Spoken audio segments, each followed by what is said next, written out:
Hi guys! Welcome back to my channel. So for today's vlog, samahan niyo ako. Meron na naman akong maikukwento sa inyo at mai-share na favorite kong or isa sa mga natuwa ako or nagustuhan kong K-drama na pinanood ko nakaraang linggo.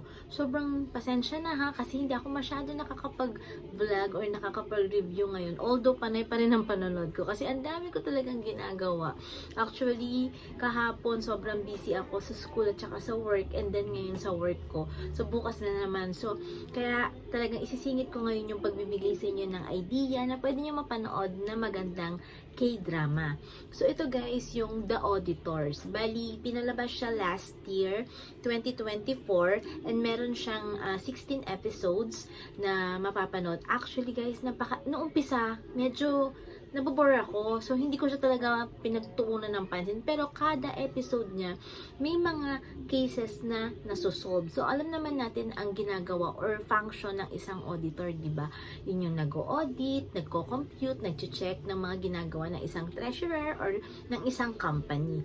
So, ito, si Shin Ha-yoon, bali, siya yung pinaka auditor. Ang tunay niyang pangalan is Shin Ha-yoon, pero sa series siya si Shin Cha-il. Yun yung pangalan niya. Siya yung team leader auditor doon sa isang construction site na hinire lang. So bali, alam nyo ba, napakagaling at effective niyang auditor kasi wala kang makikitang expression sa mukha niya. Sobrang pag kinakausap siya, kahit yung pinaka-president or vice president ng isang company, yung mukha niya talagang ganyan lang. Tapos, trabaho siya.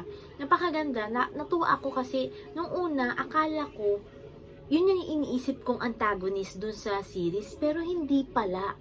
Magkakaroon ng twist na sinasabi. Yan ang mga gusto ko sa K-drama. Sa totoo lang, wala akong against or I have nothing against with the Pinoy teleserye or whatsoever. Hindi lang talaga ako masyadong nanonood or siguro meron man akong pinapanood pero hindi ganoon na talaga nagpo-focus ako. I'm more on talaga sa K-drama kasi natutuwa ako dahil napakaganda ng mga nila, series nila. Tapos ito nga The Auditors, nagulat ako na yung inaasahan kong protagonist, siya yung naging antagonist. So, ang ganda, promise. Yung pinaka-exciting part nasa dulo.